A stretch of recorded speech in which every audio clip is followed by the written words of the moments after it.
the perfect lunch combo. That first bite of your favorite sub, followed by ice-cold Pepsi. Add a couple of friends, and now that's next level. Suddenly, the laughs get louder, the stories keep flowing, and the food tastes better. Because Pepsi brings out more flavor, more fun, and more of the moment. Food deserves Pepsi. Grab a Pepsi Zero Sugar today.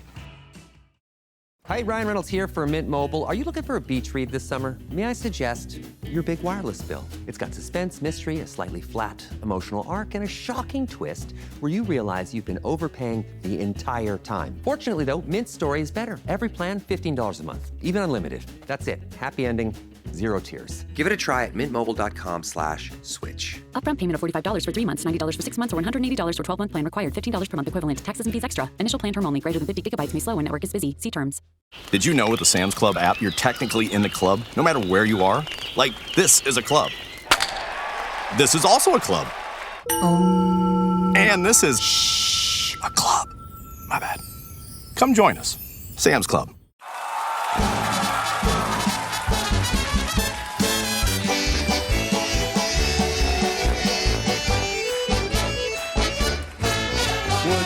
Annihilate us if you had the chance. That's such an antisocial thing to do. Matt, this is kind of a first for us. We are doing an individual episode about an Al song performance that, as far as I can tell, this song has been performed this one time on John Oliver.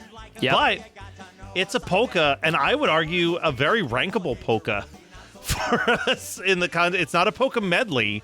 This is kind of untouched terrain, I would say. It's only comparable to, like, Pokemon as far as, like, just an original polka written by Weird Al Yankovic. I think that's right. I think Pokemon might be the only thing that comes close. Yeah, because this is an original, and it is written by Al. You know, again, we've been talking a lot about all these appearances he does and other things, and he often, even when he sings, is singing something written by somebody else. But this is Al. Al wrote this song for John Oliver. Now, it was funny. I was just right before we started recording this, I told Matt I needed another moment because I found a video clip that I'm very glad I found of Al at a convention talking about the process of making this song. I was just about to ask you if this was like John Oliver gave him an assignment, if he was already kind of working on this concept and it just linked up. So how about we start there? Yeah. How did this happen? He basically said he got a very last minute message from the John Oliver people, and they were like, hey, we're doing an episode about North Korea, and we would love for you to come in and do a song. They didn't have a plan yet for it, but they were like, we would love for you to come in and do this. Like, are you available? And I think it seems like it was basically like, if Al's available, we'll figure it out, right? Yeah. He was on vacation at the time. He was in Maui with his family, and he said, it's not a great time. Can we do it next week? Instead, and apparently they joked with him. I think it actually might have been like a season finale or something like that for John Oliver, but their joking response was like, sorry, Al, this is North Korea. Tick-tock, tick-tock. We got to get this done before we get blown up, presumably. So Al leaves his vacation and flies from Maui all the way to New York to do this. And he got told, apparently, that the original idea for this was that they wanted... John Oliver shot in New York? John Oliver's New York, yeah. I always assumed it was L.A. for some reason. No, he's New York, yeah. Okay. Or at least he was at the time. Maybe it's moved, I don't know. But yeah, I had heard it was. Al says yes, he says he'll do it. And then they tell him that what it's going to be is they want him to do a parody of a-ha's Take on Me. Because I guess that had been a recurring joke throughout this particular season of the show. They had been referencing Take on Me a lot. And so the writers were like, we're going to come up with a parody of Take on Me, and we want you to sing that. And Al was like, sure, that's fine. I can do that. Yeah. And then I guess a little bit of time passes, and then he gets another message. Oh, and I should say he offered. He was like, do you need me to make something for the show? And they were like, no. Thank you, but no, we're going to do this a-ha thing. And then a couple days pass, and again, now it's really close. And he gets another call, and they're like, our writers are stumped. We changed our mind. Can you write something? And Al was like, okay, sure. And Al wrote this like in a day. And he arranged every one of those horn parts. Every part you hear, Al wrote those charts, arranged the whole thing, showed up in New York the day before they shot this. He met that band, because that's not his band. No. That is the John Oliver House band that they had put together. He met those guys. He's like, we played through it once, and then we filmed it. Wow. And that is it. And he was like, it was as fast and quick a thing as anything he has ever done. Can I ask a question that I guess I've never thought about before? Yeah.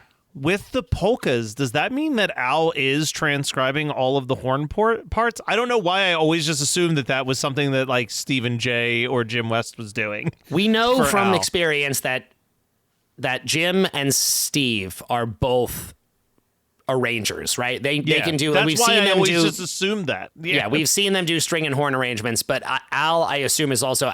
We'd have to go back and check the previous polkas for this. I don't actually know, but on polkas, I've never seen Steve or Jim credited for anything other than just the instrumentation. So I think Al does do all of these arrangements on polkas.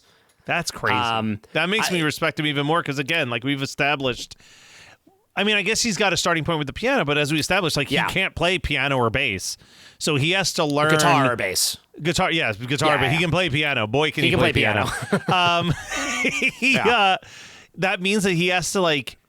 I've tried to do this, right? I don't know if I told you about my very dumb class that I took in 10th grade.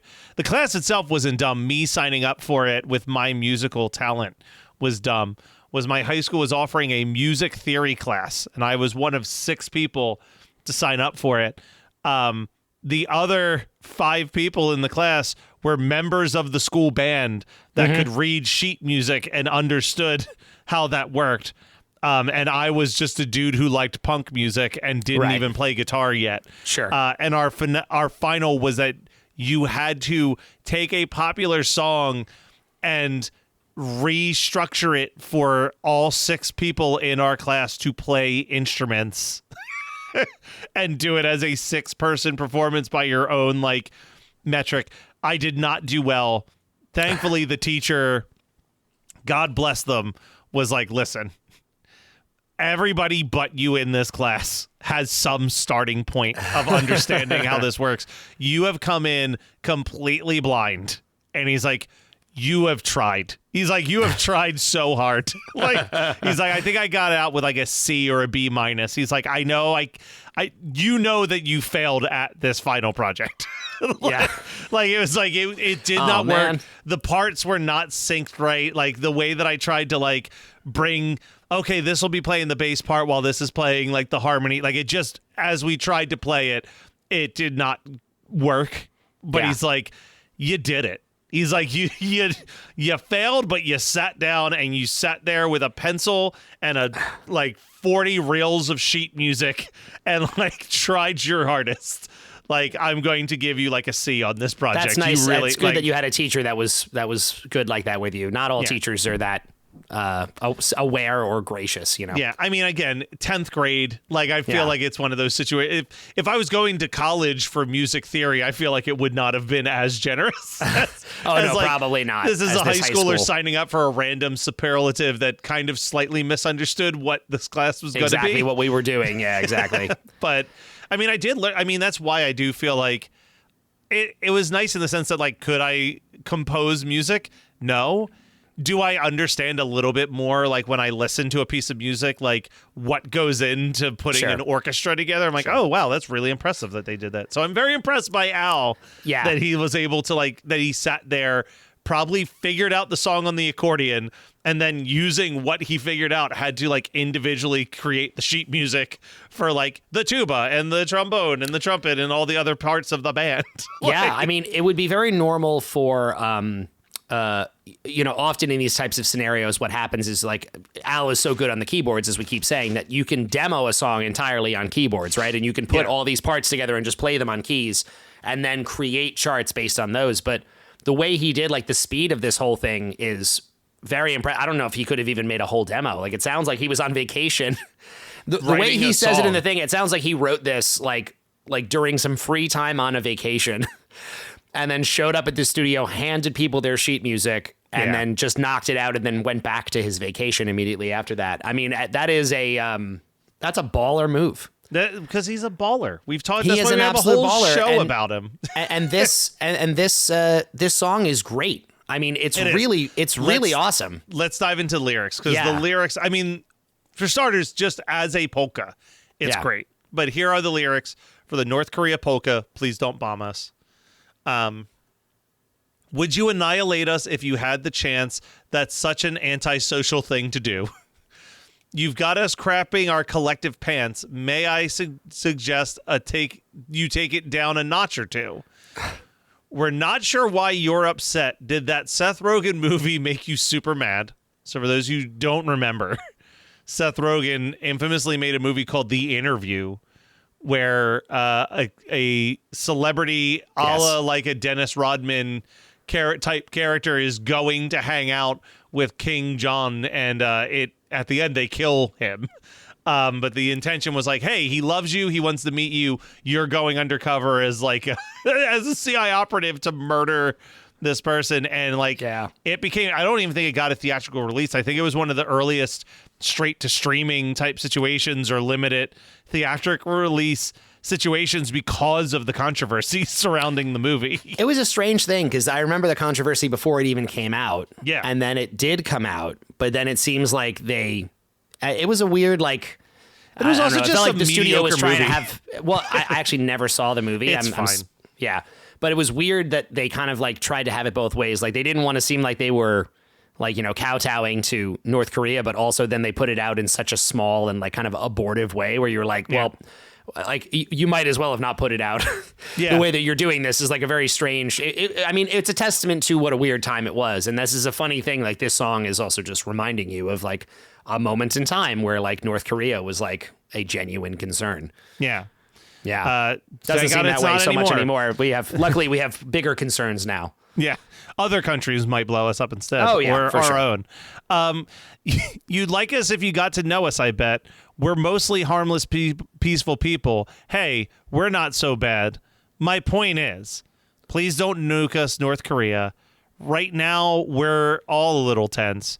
We don't hate you. Frankly, we don't think that much about you. No offense. No offense. Yes. Now, you might call us bloodthirsty dogs, but that metaphor isn't very apt. We're just a bunch of simple, fidget-spinning, goofy dorks who probably couldn't find your country on the map.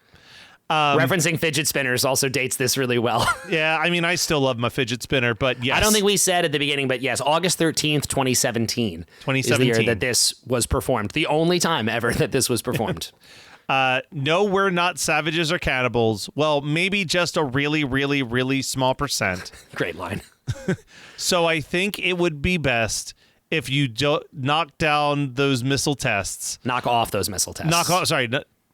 Knock off those missile tests. Don't turn us into cinder while we're swiping right on Tinder. Don't jumpstart Armageddon, or our beds will soon be wetting. Would you think this through for a moment, please? Now, why would you bomb our nice celebrities? Why in the world would you kill Tom Hanks? Because nobody doesn't like Tom Hanks. So please don't bomb us, North Korea. That would seriously ruin our day. Remember, we're not evil, psychotic monsters. No matter what your news may say, we're just some goofballs from the USA.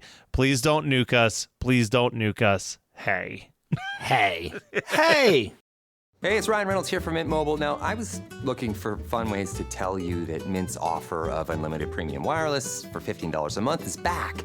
So I thought it would be fun if we made $15 bills. But it turns out that's very illegal. So there goes my big idea for the commercial. Give it a try at mintmobile.com/switch. Upfront payment of $45 for 3 months, $90 for 6 months, or $180 for 12-month plan required. $15 per month equivalent. Taxes and fees extra. Initial plan term only. Greater than 50 gigabytes may slow when network is busy. See terms. Did you know Sam's Club isn't a store? It's actually a club. With cool finds and like a whole community. It's a club. Of course, Jason. It's in the name. Sam's Club. Oh, yeah. Come join us. Sam's Club. Athletic Brewing Company crafts award-winning non-alcoholic beers for those who want to be part of every round. With over 185 flavor awards, they're exceptional NA beers that fit your lifestyle and any social occasion. Summer's full of good times, and Athletic fits right in. Go to athleticbrewing.com to have brews delivered to your door, or find them at a bar, restaurant, or store near you. Near beer. Athletic Brewing Company. Fit for all times. The most memorable gifts aren't found, they're made. Zazzle is a custom marketplace where you pick any product, a mug, a card, a tote, a phone case, and make it personal. A photo, a name, an inside joke. The kind of gift that actually fits the person. That's what 30 million customers have been coming back to Zazzle for over 20 years to find. Right now, save 25% on your first order at Zazzle.com. That's Zazzle.com. Make it zamazing. Starting a business can seem like a daunting task, unless you have a partner like Shopify. They have the tools you need to start and grow your business. From designing a website to marketing to selling and beyond, Shopify can help with everything you need. There's a reason millions of companies like Mattel, Heinz, and Allbirds continue to trust and use them. With Shopify on your side, turn your big business idea into... Sign up for your $1 per month trial at shopify.com/special offer. Are you troubled by trying to find a great movie podcast to listen to? Do you experience a love for monster movies from the classic Universal era to the modern creature features? Have you or your family ever watched episodes of Elvira, Monster Vision, or Svengoolie? If the answer is yes, then don't wait another minute. Open up your podcatcher and search for the professionals. The Monster Rally Podcast. Our hilarious and asinine hosts have an ever-growing library of episodes for you to listen to 24 hours a day to serve all your monster movie needs. We'll talk about it. Love that Tom Hanks shout out. Because, yeah, who doesn't? If you hate Tom Hanks, I have real suspicions about you as a person. I have met people who don't like Tom Hanks. Like, don't like him as an actor or don't like him as a person? Oh, I guess primarily as an actor. I don't think he's really done much to make him unlikable as a person. That's what I mean. Not that I'm aware of, anyway. If someone was like, you know who I think's a real scumbag? Tom Hanks. I'd be real like, piece of shit. Yeah, I'd be like, what? Yeah, no, he really has not done anything to deserve that kind of treatment. So many great lines in this. Again, the "we're not savages or cannibals," maybe just a really, really, really small percent. Is great. Also, it's such a dumb, like the way that he uses the turn of phrase, "Don't jumpstart Armageddon or our beds will soon be wettin'." Yeah. That's like a very Disney or like a musical theater like turn of phrase, like really trying to squeeze some sentiment in there against all rhyme structure rules. Are you I feel like this is a band you would be a fan of, but I also have never heard you mention them. Are you a fan of the Mountain Goats? Oh, yeah. Okay. Have you ever heard, it's John something. I can never remember the lead singer of the Mountain John Goats. Darnielle. John Darnielle. Did you ever hear his piano cover of Superman by Goldfinger? No, I have not. Okay. So he does this beautiful piano version of Goldfinger. But then he stops the song mid-song just to point out that it has always bothered him. The one lyric, "What could I do more?" he's like, "What could I do more?" Like, what that's could I not. Do more? He's like, "That's not a sentence. It's what more could I do?" Right, but sometimes you got to make that rhyme work, and if you say it fast enough, you just like throw it out there and hope no one really notices. But he like makes the choice to still sing it grammatically correct, even though it throws off the rhyme. That's funny. Like, I've not heard that before. I have to check that out. He stops and then he goes back and he goes, "What more could I do? Yeah, I'm really not sure. I know I run in circles, but I can't quit." That's funny. Wow. Just really quickly, speaking of the Mountain Goats, if you haven't heard, they have a new single that came out very recently as of the time of this recording. Yes, the Charlie Sheen one, right? Charlie Sheen reaches out to the feds. Yeah. Did you see what the story of that is? No. It's based on the real story of Charlie Sheen calling the FBI after watching the Japanese horror film Guinea Pig and being convinced it was real. And he actually called the FBI and reported it for being a crime, and they had to try to explain to him that this was just a movie. Did you? Yeah, it's such a funny, weird, wild premise for like a song like that. It's such a great song, but I love writing a song about a story like that feels so Weird Al to me, or even like a They Might Be Giants. Like it's a very like what a strange thing to write a song about. I don't know if the podcast still exists, but did you listen to the it was the guy who did Welcome to Night Vale had a separate podcast with him that was called like I really, really like the Mountain Goats or something. Like, it was not a very creatively named podcast, but it was the whole concept of at least the first season was every episode was going track by track through all hail West Texas. Wow. As he was explaining like the writing of the different songs and like what the inspirations were. I only listened to the Mountain Goats. That was the podcast. It was there you go. It was John and Joseph Fink, the main writer of Welcome to Night Vale. And then every episode after they broke down the song, every episode ended with a band that was inspired by the Mountain Goats covering the song that they just discussed. And then they released all of the covers on an album called I Only Listen to the Mountain Goats All Hell West Texas album. Wow. That's really interesting. I mean, it makes sense. Mountain Goats are a sort of band I could see doing a podcast about. It's funny because they're reasonably successful, but they've never really had any like mainstream success. They also have a ton of material. Like, that's what I was he's been writing. He's been prolific for a long time. Genre-wise, they are not the same as this, but on the level of prolificness, very like They Might Be Giants. Yes. Just like albums for days. So many records. I'm not familiar with a ton of the artists that were on this cover album, but Laura Jane Grace from Against Me covers the best ever death metal band in Denton. That's a great song. Amanda Palmer covered The Mess Inside.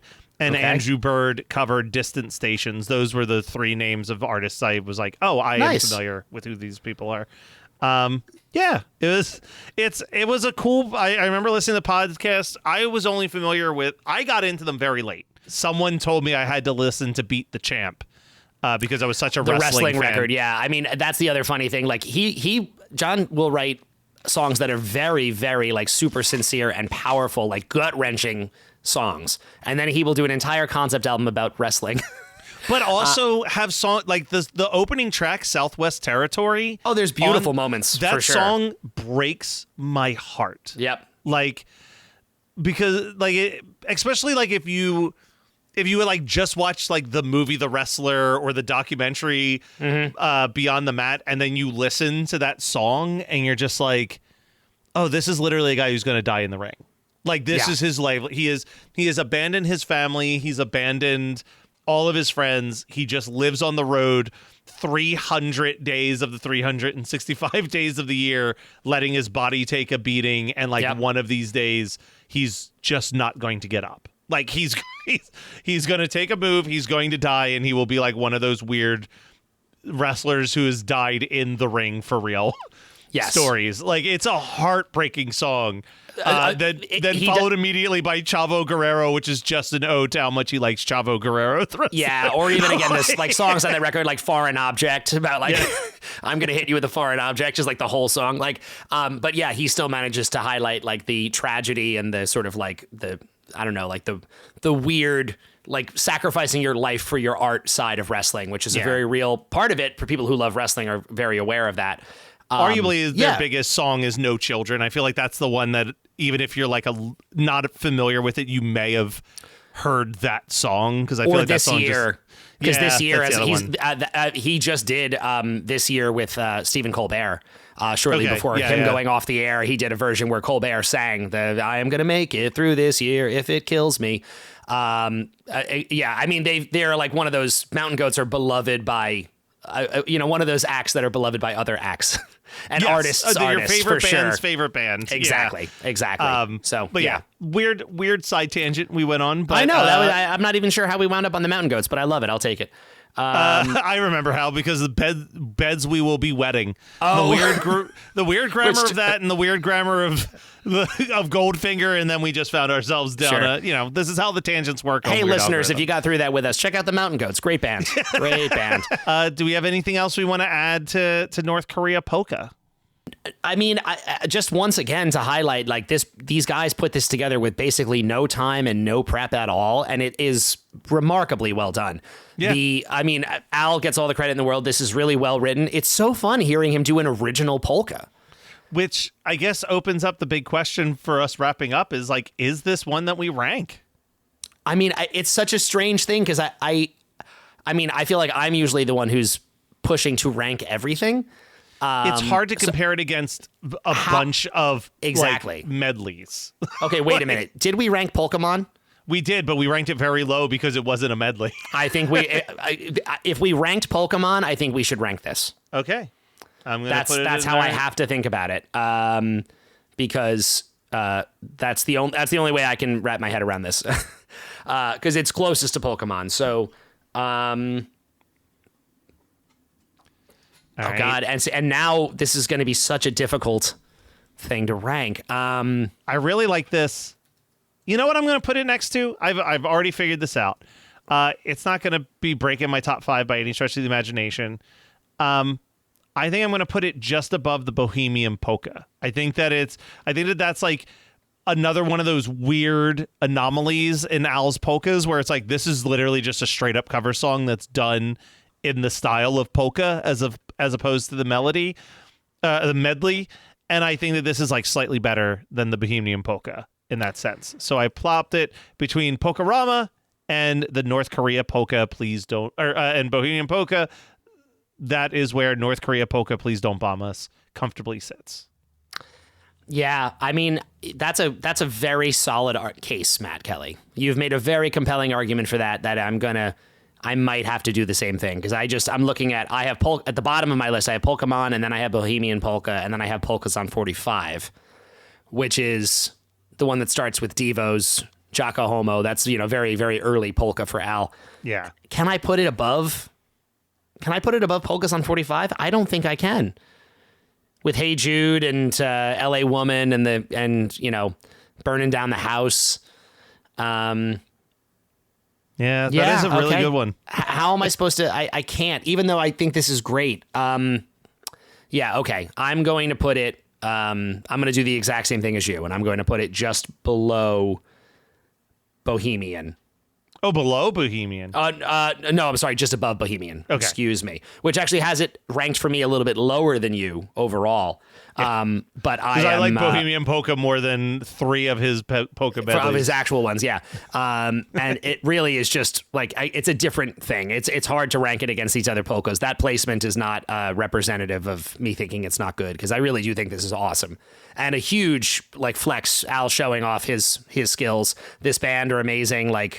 And yeah, another fun, just moment in time piece for Al. 2017, the Please Don't Nuke Us North Korea song is a great marker for him in his non-album time of where we are in the world. 100%. Yep. All right, Matt. Well, next week, we're talking about a lot of TV, so strap in for that. TV time. All right, I'm ready.